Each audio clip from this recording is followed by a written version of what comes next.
E aí, gente, tudo bem? Espero que vocês estejam bem. Hoje a gente vai continuar batendo o nosso velho bate-papo sobre história. E hoje a gente começa a falar do Império Bizantino, né?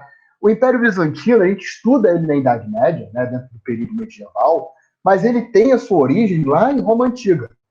E é legal a gente botar ele dentro aí do período medieval, porque a gente vê uma medievalidade, né, uma Idade Média, muito diferente da que a gente costuma ver na Europa.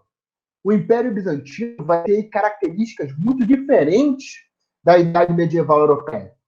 Então vamos lá, vamos começar a falar sobre o Império Bizantino. Império Bizantino. A cidade de Bizâncio foi organizada pelos gregos no século 7 a.C. Então vamos lá. Né? Ela era uma cidade grega, e a Grécia foi basicamente, né, os costumes gregos foram basicamente dominados, absorvidos pelos romanos. Então, o que era a cidade de Bizâncio começou a pertencer a Roma. Tudo bem até aí? A colônia, então, a colônia grega, que depois vai passar a ser uma colônia romana, né, ela tinha uma posição geográfica privilegiada, que permitia desfrutar de diversas rotas comerciais. Aqui, a gente tem a cidade de Constantinopla. A cidade de Bizâncio, ela era aqui. Depois ela vai ser rebatizada de Constantinopla. E essa região aqui, ela liga o Mar Negro ao Mar Mediterrâneo. É uma região de intensa troca comercial. E sem falar que ela vai ser uma região que vai ter uma, uma barreira natural, uma proteção natural, que vai fazer com que ela fique firme, por exemplo, durante as invasões dos povos bárbaros no território romano. Roma, né? Roma, tá aqui, ó, outra capital do Império Romano, tá aqui, Roma. Ela vai cair em 476 depois de Cristo, certo? O Império Bizantino, a cidade de Constantinopla, ela só vai cair em 1453, ou seja, quase 1000 anos depois que Roma caiu. O Império Romano do Oriente se mantém firme durante toda a Idade Média. Inclusive, um dos pontos que marcam o fim do mundo medieval é a queda de Constantinopla. Vamos seguir. Em 330, o imperador Constantino escolheu a cidade de Bizâncio para a nova sede do Império Romano. A cidade foi rebatizada de Constantinopla, em homenagem a Constantino, cidade de Constantino, Constantinopla. Beleza? Então a gente vai ter aqui, ó, Constantinopla sendo rebatizada, né, no lugar de Bizâncio, Em 395, a divisão do Império Romano em Império do Romano do Ocidente e Império Romano do Oriente. Vejam que aqui no mapa que eu coloquei para vocês já está dividido. A parte roxa é o Império Romano do Oriente e o Império Romano do Ocidente, do outro lado. Então a gente tem essa divisão. A gente vai ter a administração em Roma e uma administração em Constantinopla. Com a divisão do Império, com a divisão, desculpa, esse dom não existe, com a divisão, o Império adquiriu uma organização política, econômica, social e cultural própria. A gente vai ver aí caminhos muito diferentes que foram tomados, tanto pela galera de Constantinopla, quanto por a galera que vive sob o domínio de Roma. A gente vai ter em Constantinopla um poder concentrado na figura do rei, do monarca. Enquanto, por exemplo, no fim do Império Romano, aqui, a gente vai ter a descentralização política. A Igreja Católica, ela vai ser uma em Roma e a Igreja vai ser outra em Constantinopla. Na próxima aula, a gente vai falar sobre o cisma do Oriente, né, que vai dividir a Igreja Católica em duas. Igreja Católica Apostólica Romana e a Igreja Ortodoxa, com sede em Constantinopla. Então, a gente vai ter essa divisão. Lembrando o seguinte, onde hoje é Constantinopla é a cidade de Istambul, na Turquia. Tranquilo? Vamos seguindo. Com a divisão do Império, com a divisão do Império, adquiriu uma organização política. Já falamos sobre isso.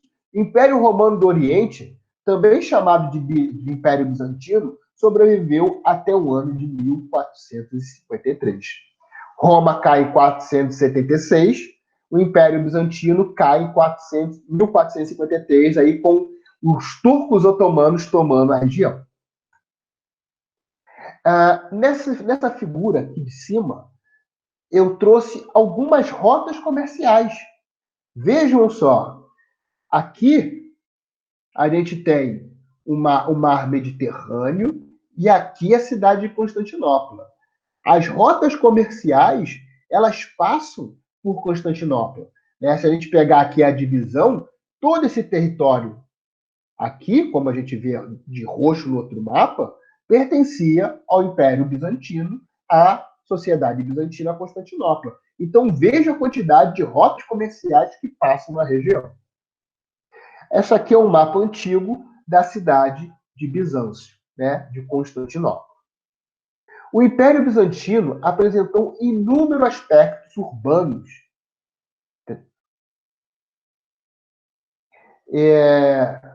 Esse mar também aqui não existe, tá? Desculpa, gente. Inúmeros aspectos urbanos, uma estrutura política altamente centralizada. A gente vai ter, inclusive, a figura do chamado césaropapismo. O que é o césaropapismo? Nós vamos falar dele melhor na próxima aula.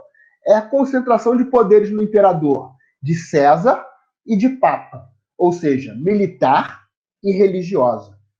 O governador, o rei, o imperador de Bizâncio, ele vai comandar a igreja, vai comandar o exército e vai concentrar poderes. Muito diferente da Europa medieval. Né? Um aspecto urbano, a cidade de Bizâncio, a cidade de Constantinopla, ela vai ser extremamente cosmopolita. Ela vai ter grandes feiras, ela vai ter grande comércio, circulação de pessoas, diferente do feudo medieval. A sociedade medieval da Europa Ocidental é basicamente uma sociedade rural e agrária, enquanto a gente vai ter na sociedade bizantina uma sociedade urbana cosmopolita. Até o cristianismo adquiriu características específicas. Já falamos aí que vai rolar um conflito que vai dividir a igreja em duas. Havia uma intensa rota comercial realizada por diversas regiões que ligavam o Oriente ao Ocidente. Né? Aqui é por rotas, né? Escrevi ao contrário. Por rotas que ligavam o Oriente ao Ocidente. Ó.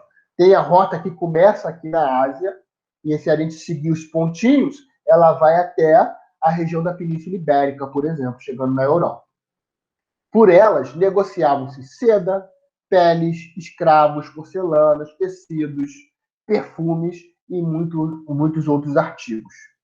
Constantinopla reunia muitos povos e apresentava uma vida urbana intensa e diversificada. Como falei, muito diferente da Europa Ocidental. Beleza, gente? Hoje essa foi só uma introdução sobre a diferença aí da vida de Constantinopla, de uma Idade Média que é caracterizada aí pela vida urbana, pela concentração de poderes, pelo comércio muito ativo. Em contrapartida, na Europa Ocidental, a gente vai ter uma inexistência de comércio, inexistência aí, ou uma circulação monetária quase nula. A gente vai ter uma sociedade extremamente agrária, um poder todo descentralizado. Então, é só para estabelecer essa diferença. Na próxima aula, a gente chega e fala propriamente de Constantinopla. Hoje eu vou pedir para vocês, então, a leitura da página 17 a 22 e os exercícios da página 19 e 20. Beleza? Dessa vez eu também coloquei o caderno de atividades da página 5 a 8. Não esqueçam de colocar nome, turma no e-mail, a atividade e mandar para o e-mail correto. Tudo bem, gente? Espero que vocês tenham curtido. Se cuidem e até semana que vem.